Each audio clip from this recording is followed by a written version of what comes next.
Listen! Hey! Hey! Look! Hello! Hey! Listen! Shut up, Navi! Okay, take it easy. We can talk this out. You can talk all you want. I don't mind. Just please don't kill me. I don't want to die. Well, hello there. I'm Kaz, and what the hell just happened? You know what? Forget about it. Let's just get on to today's topic: remakes. Remakes. Whether they're HD editions, series collections, or just a virtual port, today there are so many remakes it'll make your head spin around. Sometimes they can introduce a new generation to a classic title, other times they can make an old game feel like a brand new experience. But for the most part, remakes tend to be nothing more than copy, paste, and profit for developers. Which leads me to today's title, Ocarina of Time 3D. Now, this isn't even the first time Ocarina of Time has been remade. In fact, the original N64 cartridge supported several different versions, and that's not including the different regional codes. It was ported to the GameCube twice, the Wii's Virtual Console, and most recently the 3DS, titled Ocarina of Time 3D. But is this version of Ocarina the one that we deserved, or was it the one that we needed? I'm not sure why I said that in the Veiled Batman voice, but regardless, let's see if this timeless classic still holds up. The story to Ocarina of Time is one that strikes a chord with a lot of people. The land of Hyrule is threatened by a dark force known as Ganon, wielder of the Triforce of Power. A young kid named Link and his fairy named Navi set off on an adventure from their home to the Kingdom of Hyrule, where they are then sent by Zelda on an adventure to collect 3 stones to get the Triforce before Ganon can obtain the entire Triforce. Ocarina of Time's plot, on the surface, is the same as every other Zelda game. Become a hero, save the princess, stop Ganon, or whatever villain there is. But its brilliance comes from the use of time travel. When Link pulls the sword out from the temple, he gets teleported years in the future where Ganon has taken over. A great plot twist that sets the entire mood for the rest of the game. The time travel links the past and the present with Ganon ruling the land, and his scheme in order to do so in the past. However, I always felt that there was something in Ocarina of Time that just didn't flow. I don't know. Games and films with time travel always seem to bring out the nitpicker in me. Like, if blank did this in the past, how could blank have gone to the past or the future to do blank? Thankfully, Ocarina of Time doesn't suffer from this part too much.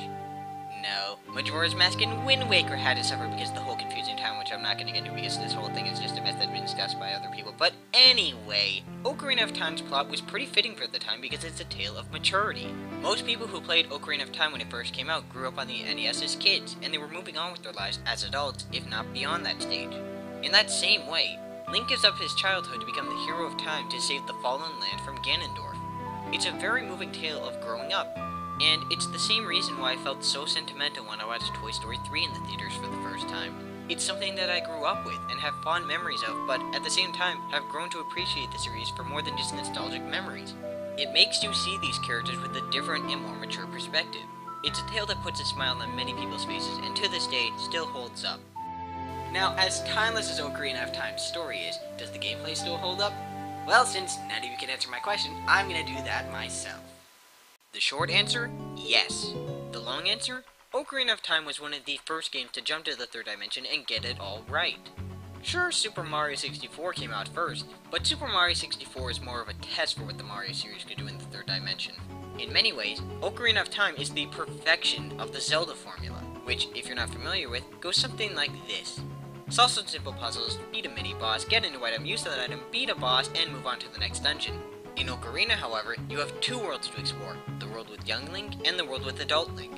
Though technically the same area, as Young Link you'll be able to access certain dungeons that Adult Link can't, and vice versa. Using the Temple of Time, you can change from one time period to the other, and access new areas with certain items you got from one time to another, though most of the items are either exclusive to Young Link or Adult Link. Speaking of items, in addition to new ones, older ones return with upgrades like the hook shot becoming the long shot, and the arrows actually being able to be fused with elements. In addition, there's the titular Ocarina, an item which allows you to play a number of songs which can do many things like make it rain, switch the time, or even summon your trusty steed, Epona. All of these parts help make Ocarina revolutionary for the time, but what may just be the most important part of Ocarina of Time is the lock-on target system. Called Z-targeting in the original, you hold a button, you lock onto an enemy, and let loose your sword fighting style. It made fighting baddies easier in the third dimension for the first time, and set the standard for all action puzzle titles to come, future Zelda games also included. It also gave you a reason to put up with that annoying blue ball Navi, but I already made a joke about that. Over a decade later, all of these mechanics hold up as well as they did in 1998. The bosses are creative, the dungeons are well designed, yes, I even like the water temple, and the core formula that made Zelda so beloved by many is still here. Ocarina of Time is, well, timeless. There's only one problem that I have with this game, and that's specifically with Ocarina of Time 3D itself. It's that this game is the same one that has been played since 1998, only this time when they re-released it, there was nothing significant added to this version. At all. At all. As I said before, Ocarina of Time has been released before, but with most of them, they added some sort of bonus to make it worthwhile if you've already played Ocarina of Time, or at least an incentive to rebuy it. For example, the Master Quest Edition added the Master Quest, an altered version of Ocarina of Time that featured revamped dungeons and redesigned puzzles. The Collector's Edition had a promo for Wind Waker in addition to being a compilation of other Zelda titles. Yeah, the Wii Virtual Console was just the original, but at least it's only $10, so hey, it saved you more than the 3DS version which cost 4 times as much. So let's see what Ocarina of Time 3D packs in that's worth it. The 3D mechanic? Well, all 3DS games allow you to use that, so that's a pointless argument right there. Even so, it doesn't use the 3D mechanic in any unique manner. You don't need it to solve a new puzzle. The gyro controls? They were a waste of time. They only had frustrating aiming with the bow and hookshot to the list of useless features. The help mode? That just takes out the fun in exploring the dungeons. It's like reading a mystery book and then having a character say, "He's the one who planned this all along." At best, the 3DS version makes the water temple less frustrating with a touchscreen, but even then, it was never as difficult as many people make it out to be. The redesigned visuals and soundtrack are nice, but they don't add anything to the game's content, and the changes to the music are so slight you'll barely notice them, if at all. Now, Link's Awakening DX for the Game Boy Color also came with a visual upgrade, however it also added a bonus dungeon called the Colored Dungeon, and allowed Link to take less damage or deal more as a reward for completing it. Need more? A Link to the Past was ported to the Game Boy Advance with a new feature called Four Swords. It was a 4-player co-op mode made by Capcom that was a fun addition to the port, but that's not why I'm mentioning it. This little romp eventually led to the creation of Four Swords Adventure and The Minish Cap, two excellent Zelda titles that take inspiration either from Four Swords mechanics or from its visuals. That's something I'd expect from another Zelda port on a new console, added content or a teaser to the next title. Instead of the same old with the pretty new visuals, why not give us a teaser of the next one? I ask that because Miyamoto has been quoted many times to be either designing a new Zelda title or wants to make a Zelda title that plays like a sequel to Link to the Past.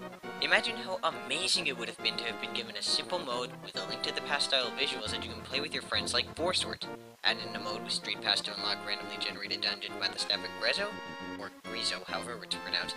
Just something besides recycling the core experience. Virtual Console is one thing, but as a major release and the only Zelda title for the 3DS, Ocarina of Time 3D is a polished Master Quest edition with a new graphics engine. And that's not taking into account the fact that you can't play the Master Quest until you've beaten the game once. Am I being selfish for complaining about this? Or should I expect better from Nintendo considering the fact that this was also the year of Zelda's 25th anniversary? Let alone this is the 4th time that Ocarina was either ported or remade. Look, nobody can deny that Ocarina of Time is one of the most important games ever made. It is a game that you must experience no matter what, even if you hate Nintendo, even if you hate Zelda specifically. You must experience this game. I recommend that you go out and try it. However, Ocarina of Time 3D is a wasted opportunity to one of my favorite games of all time. And the only way that I can recommend that you get this version of Ocarina of Time over the others is if you have never experienced Zelda and this is your only option, because the other versions, many of them are much cheaper than this one, forking over $40 to buy this. So, on that note, let me just say this. Ocarina of Time is a timeless classic. Ocarina of Time 3D, on the other hand, is a waste of time. So, until next time, game on, my friends.